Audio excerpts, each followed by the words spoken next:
Bonjour à tous, c'est Claire, bienvenue dans cette vidéo où je vais vous présenter un coffret qui est sorti déjà depuis un petit bout de temps, donc peut-être que vous l'avez déjà vu, et qui s'appelle La Femme Sacrée. Donc c'est un jeu un oracle qui a été traduit d'un oracle en anglais et qui a été réalisé par deux personnes, Suzanne Movsessian et Gemma Summers.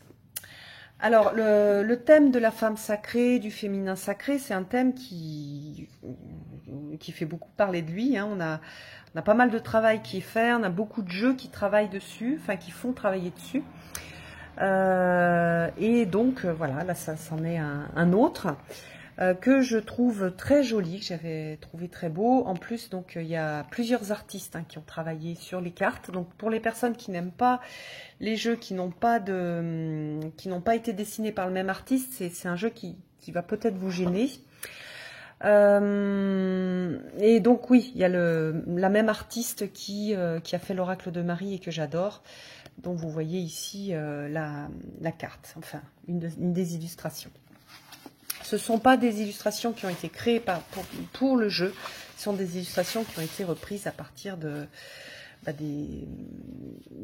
œuvres existantes de femmes qui ont peint, dessiné vous allez voir ces visages de femmes. Alors le livre, il est vraiment petit par rapport au livre qu'on a l'habitude de voir dans ces collections. Donc là c'est Vega. Voilà, donc il y a un livre qui est vraiment court.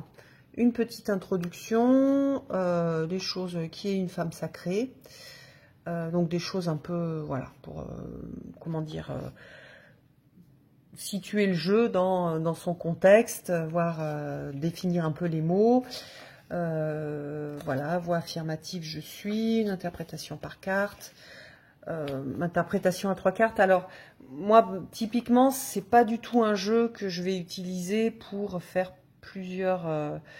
je vais pas mettre plusieurs cartes. J'utilise vraiment une seule carte, la carte du jour par exemple, ou la carte soutien, ou la carte qui va montrer le problème. C'est vraiment pour moi un jeu d'accompagnement. Ou alors on pose une question, on discute avec le jeu, on pose une question et on sort une carte. Mais il n'est pas trop... ça va pas être un jeu pour faire des tirages avec beaucoup de cartes. Pour moi, déjà, c'est pas mal. Alors, à chaque fois, on va avoir donc le nom de la carte. Ah, est-ce que je l'ai remis dans l'ordre? Non. Donc, on a le nom de la carte qu'on retrouve sur la carte. Donc là, une réalité fondée sur l'amour. On a un texte qui est écrit à la première personne. Donc, c'est utile de le lire, par exemple, à voix haute. Mon âme est nourrie chaque fois que je m'entoure d'amis et de membres de ma famille qui soutiennent une réalité fondée sur l'amour plutôt que sur la peur. Voilà, donc c'est une sorte de mantra. Et puis j'ai une affirmation en bas que je peux utiliser. Donc c'est vrai que c'est plus un jeu pour se booster, pour se redonner des directions, pour se donner de l'espoir, pour se donner de la force, pour détecter aussi les choses dont on aurait besoin. Je suis pas très bien, je comprends pas ce qui se passe, je prends une carte et je vois, voilà, stimuler ma joie, j'ai perdu ma joie intérieure. Donc je vais me dire, ah oui, c'est vrai, j'ai perdu ma joie intérieure. Je vais aller lire le texte et puis je vais réciter le mantra. Je pense que ça peut valoir le coup sur ce type de jeu de rester plus d'une journée sur la carte. Par exemple, se dire quel va être le mantra de ma semaine ou de mon mois pour prendre quelque chose, comment dire, une direction et travailler avec la carte pendant plusieurs jours. Parce que même si c'est simple, il y a des choses qui sont hyper intéressantes. Et justement, c'est très simple, il n'y a rien à lire de très long. Donc je prends la carte, je prends mon mantra et je vais travailler avec ce mantra pendant une semaine, pendant un mois. Je pense que c'est vraiment des cartes qui s'y prêtent. Voilà, donc il y a les cartes, il n'y a rien de plus par carte. C'est super simple. On a à propos des artistes, c'est dommage parce que on ne sait pas quelles cartes ont été faites par quels artistes. Donc quand on connaît l'artiste, ben, bien sûr on reconnaît. Mais la plupart des artistes, moi je les connaissais pas. Donc voilà, moi, je connais bien celle-ci hein, qui a fait, donc je redis, l'oracle de Marie. Mais la plupart des autres artistes, je les connais pas. Donc c'est dommage, voilà.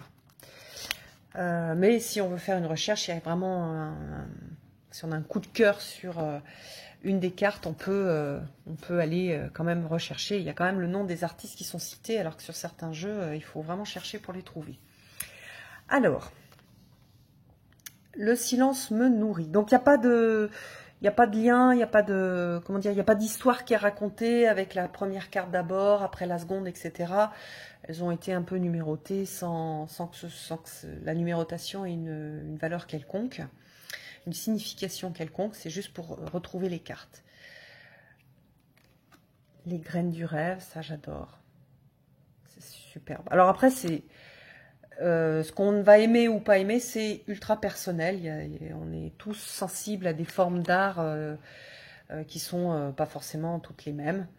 Je sais que par exemple, voilà, c'est l'artiste qui a fait l'oracle de Marie. Moi, oui, c'est ça, j'adore. Il y a des personnes qui sont pas du tout sensibles. Et voilà, alors que moi, ça me parle énormément. Le pouvoir du soutien, je la trouve magnifique aussi. Suivre ma vérité, j'aime beaucoup. La grâce, la colère, allié sacré, l'amitié, elle est superbe celle-ci aussi. Bon, globalement, moi j'aime toutes les cartes, mais vous voyez, on a des styles graphiques qui sont très différents. Mais comme moi, enfin, je vais travailler avec ce jeu-là, mais avec qu'une seule carte, ça me dérange absolument pas. Voilà. Au contraire, permet d'avoir plusieurs artistes, plusieurs sensibilités, plusieurs types de vibrations. Regardez comme elle est belle celle-ci.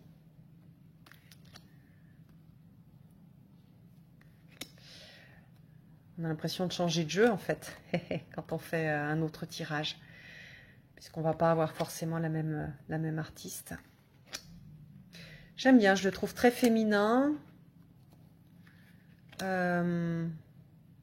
Et je trouve qu'il est au niveau des représentations, bon, donc il y a énormément de couleurs, moi j'aime beaucoup, et je le trouve assez adulte, parce qu'on a des représentations qui ne sont pas toutes, voilà, là c'est des représentations imagées comme on peut retrouver dans des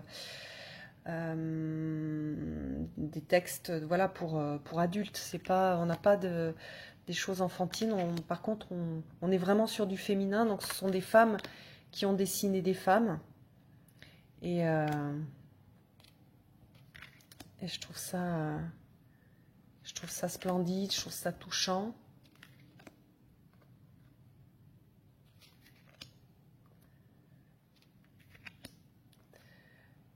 Et on parle de, voilà, des énergies féminines. Je pense que ce jeu-là peut aussi parler à un homme, hein, parce qu'on a des choses assez universelles. Donc on parle plutôt pas forcément que de la femme, mais on va dire des énergies féminines. Alors si on se fait un petit tirage, comme ça, petite guidance pour moi, là, au moment où je tourne la vidéo, pour vous quand vous la regarderez. Alors, oups, il y en a une qui a sauté, on va la prendre. Le pouvoir de l'illumination. Je choisis le pouvoir de ma propre conscience pour m'aider à grandir. Alors, on va regarder si on a plus d'informations, que je la trouve un peu pas forcément très détaillée.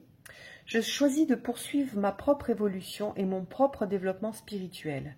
Même si je comprends qu'à un niveau de réalité absolue, le mâle et la femelle sont de simples formes d'expression qui vont et viennent, je recherche un nouvel éveil spirituel qui embrasse le féminin sacré de l'amour et de la grâce. Je pratique ma spiritualité à ma façon, plutôt que d'accepter des limites ou des dogmes qui me disent ce que je dois ou ne dois pas être, spirituellement et autres. J'apprends comment accéder à l'illumination en pratiquant des exercices simples comme la gratitude, la compassion et l'amour de soi. Donc vous voyez, moi je trouvais le petit texte un peu trop léger au niveau de la compréhension, mais là on a vraiment on a pas mal de détails en fait, voire même des petits exercices à faire. Par exemple, voilà, on peut se dire, bah, tiens, je vais voir qu'est-ce qu'il y a comme exercice que je connais et que j'aime faire. Est-ce que je réouvre un journal de gratitude? La compassion, on peut y accéder de plein de façons différentes, que ce soit par de la méditation, moi en ce moment je travaille avec les systèmes de Byron Katie, etc. Donc on peut aller chercher ce qui nous parle et puis bien sûr se dire que ce que l'on fait, on va chercher à faire des choses qui ont un sens pour nous, qui nous parlent intérieurement, en se détachant des dogmes en fait.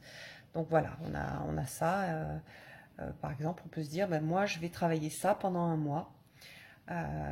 Pendant un mois, je vais regarder comment est-ce que je peux grandir à partir de ça. Voilà, j'espère que cette présentation vous aura plu. Je vous embrasse tous et je vous donne rendez-vous pour une prochaine vidéo. À bientôt!